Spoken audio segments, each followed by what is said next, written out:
അങ്ങേയറ്റ പ്രതിഷേധാർഹമായ വിധത്തിലാണ് അനാവശ്യമായിട്ടുള്ള വിവാദങ്ങൾ ഉണ്ടാക്കിയത് എന്നാണ് എനിക്ക് പറയാൻ. ഈ കെ മുരളീധരൻ പറഞ്ഞത് പിണറായിയുടെ പാദസേവ ചെയ്യുന്ന മഹതി എന്നുള്ള രീതിയിലാണ് കെ മുരളീധരൻ്റെ ഒരു പ്രസ്താവന. ഒരു IAS കാരിയാണ് പാദസേവ ചെയ്യുന്ന മഹതി എന്നാണ് പറഞ്ഞത്. അല്ല, ഞാനത് ആദ്യം തന്നെ പറഞ്ഞല്ലോ. ഞാൻ പറഞ്ഞത് അത് വ്യക്തമാണ്. ഇപ്പോൾ കെ കരുണാകരനും ഇ കെ നായനാരും തമ്മിലുള്ള ബന്ധം എന്തായിരുന്നു നാട് കണ്ടതാണ്. ശക്തമായിട്ടുള്ള രാഷ്ട്രീയ അഭിപ്രായ വ്യത്യാസങ്ങൾ നിലനിൽക്കുമ്പോഴും പരസ്പര ബഹുമാനവും പരസ്പര ബന്ധവും സൗഹൃദവും ഈ നേതാക്കൾ നിലനിർത്തിയിരുന്നു. അപ്പോൾ അദ്ദേഹം കെ മുരളീധരൻ ഒരു പാർലമെൻറ്റ് അംഗമാണ്. അദ്ദേഹം സ്വയം ആലോചിക്കുക, ഇത്തരത്തിലുള്ള അധിക്ഷേപ വാക്കുകൾ പറയുന്നത് അദ്ദേഹത്തിന് ഭൂഷണമാണോ, അദ്ദേഹത്തിന് നല്ലതാണോ എന്ന് അദ്ദേഹം സ്വയം ആലോചിക്കുക. ഒരു ഉദ്യോഗസ്ഥ എന്ന് പറയുമ്പോൾ ഉദ്യോഗസ്ഥർ പ്രൊഫഷണലായിട്ടാണ്. ഇപ്പോൾ ഡോക്ടർ ദിവ്യ എസ് അയ്യർ പറഞ്ഞിട്ടുള്ള വാചകങ്ങൾ ഞാൻ കണ്ടതാണ്. ഞാൻ CPM-ൻ്റെ ജില്ലാ സെക്രട്ടറി ആയതിനെക്കുറിച്ച് എല്ലാവരും പറഞ്ഞത്. മുഖ്യമന്ത്രിയുടെ പ്രൈവറ്റ് സെക്രട്ടറി ആയിരിക്കുന്ന ഘട്ടത്തിൽ എൻ്റെ പ്രവർത്തനത്തെ സംബന്ധിച്ച് അവരൊരു അഭിപ്രായം പറഞ്ഞു എന്ന് മാത്രമേ ഉള്ളൂ. അത് തികച്ചും പ്രൊഫഷണലായിട്ടുള്ള ഒരു അഭിപ്രായമാണ്. അപ്പോൾ അത്തരം കാര്യങ്ങളെ വെച്ചുകൊണ്ട് ഇങ്ങനെ അധിക്ഷേപ പ്രചരണം നടത്തുന്നത്, അധിക്ഷേപിക്കുന്നത് അദ്ദേഹത്തിന് ഭൂഷണമാണോ എന്ന് അദ്ദേഹം തന്നെ സ്വയം ചിന്തിച്ചാൽ.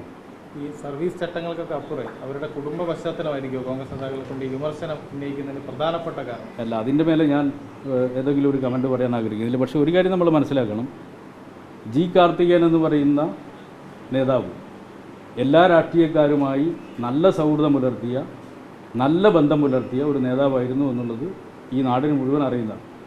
അതുകൊണ്ട് ആ ഒരു മാതൃകയാണ് നമ്മൾ ഓരോരുത്തരും പിന്തുടരേണ്ടത്. പുതിയ കോൺഗ്രസ് നേതാക്കന്മാരുൾപ്പെടെ എല്ലാവരും ആ ഒരു മാതൃകയാണ് പിന്തുടരേണ്ടത്.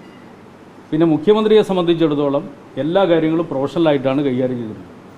ആ പ്രൊഫഷണലായിട്ട് കൈകാര്യം ചെയ്യുന്നതിൻ്റെ ഭാഗമായി ഓരോ ഉദ്യോഗസ്ഥർക്കും അവരുടെ കഴിവിനും ശേഷിക്കും അനുസരിച്ചുള്ള ചുമതലകളാണ് നൽകിയിട്ടുള്ളത്. ആ ചുമതലകൾ ബന്ധപ്പെട്ട ഉദ്യോഗസ്ഥർ നന്നായിട്ട് നിർവഹിച്ചിട്ടുണ്ട്. അതാണ് ഞങ്ങളുടെയൊക്കെ അനുഭവം.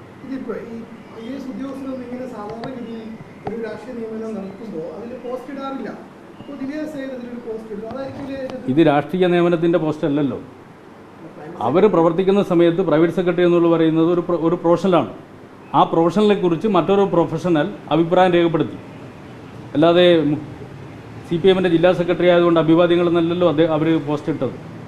ഒരു പ്രൊഫഷണലെ കുറിച്ച് മറ്റൊരു പ്രൊഫഷണൽ അഭിപ്രായം രേഖപ്പെടുത്തി. ഇപ്പം ഞാനിപ്പോൾ ഒരു രാഷ്ട്രീയക്കാരനല്ല എന്ന് വെക്കുക, മറ്റൊരാളാണെങ്കിൽ ഒരു പ്രൊഫഷണൽ മറ്റൊരു പ്രൊഫഷണലെ കുറിച്ച് അഭിപ്രായം രേഖപ്പെടുത്തിയാൽ അതെങ്ങനെയാണ് ഒരു തെറ്റാവുന്നത്? അത് സ്വാഭാവികമായിട്ട് പറയുന്നതാണ്. അതിലൊന്നും ഒരു തെറ്റില്ല. നിങ്ങളിപ്പോൾ ഒരു ചുമതല നിർവഹിച്ചിട്ട് ആ ചുമതലയിൽ നിന്ന് മാറുന്ന സമയത്ത് അയാൾ കുറിച്ചൊരു നല്ല വാക്ക് പറയില്ലേ? ആ പറഞ്ഞതൊരു മഹാ അപരാധമാണ്. അതിനെ ആ നിലയിൽ എടുക്കേണ്ട കാര്യമില്ല. അനാവശ്യമായിട്ടുള്ളൊരു വിവാദം ഉണ്ടാക്കുകയാണ്. പക്ഷേ ഇത് ഉണ്ടാക്കുന്ന ഒരു പ്രശ്നം അങ്ങേറ്റ തെറ്റായ ഒരു സന്ദേശമാണ് സമൂഹത്തിനാണ് നൽകുന്നത്. നമ്മൾ മനസ്സിലാക്കേണ്ടത് രാഷ്ട്രീയ നേതൃത്വം എന്ന് പറഞ്ഞാൽ അത് വളർന്നു വരുന്ന നേതാക്കളായാലും ശരി, മുതിർന്ന നേതാക്കളായാലും ശരി, ആ നേതൃത്വം എന്ന് പറഞ്ഞാൽ സമൂഹത്തെ മുന്നോട്ടേക്ക് നയിക്കാൻ, ഗൈഡ് ചെയ്യാൻ ചുമതലയുള്ളവരാണ്.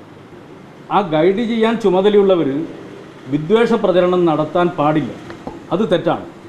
അവർ പരസ്പര ബഹുമാനത്തോടെ, പ്രത്യേകിച്ച് സ്ത്രീകളെ പ്രത്യേകിച്ച് ബഹുമാനിച്ചുകൊണ്ട് മാത്രമേ സംസാരിക്കാൻ പാടുള്ളൂ. അതിൽ നിന്ന് വ്യത്യസ്തമായിട്ടുള്ളൊരു നിലപാട് സ്വീകരിക്കുന്നത് കെ മുരളീധരനും അതുപോലെ തന്നെ യൂത്ത് കോൺഗ്രസിൻ്റെ ചില നേതാക്കന്മാരും പിന്നെ ഒളിഞ്ഞ് സൈബർ ഇടങ്ങളിൽ കമൻറ്റ് നടത്തുന്നവരൊക്കെയുണ്ട്. അവർ സ്വയം ആലോചിക്കുക, ഇത് ചെയ്യുന്നത് ശരിയാണോ തെറ്റാണോ, ഇത് സമൂഹത്തിൽ നൽകുന്ന സന്ദേശം നല്ലതാണോ ചീത്തയാണോ എന്നാൽ ബന്ധപ്പെട്ടവരാലോചിക്കട്ടെ. മതി. വ്യക്തിപരമായി കെ രാഗേഷിനെ കുറിച്ച് ഒരു അഭിപ്രായം പറഞ്ഞു. അത് പക്ഷേ CM-ലേക്ക് തന്നെ എത്തുന്നു ഈ ചർച്ചയിൽ. അതിൻ്റെ പേര് എന്ന രീതിയിൽ അല്ല, അതിൽ കൂടുതൽ കാര്യങ്ങൾ ഞാൻ പറയേണ്ട കാര്യങ്ങൾ പറഞ്ഞല്ലോ. മതി.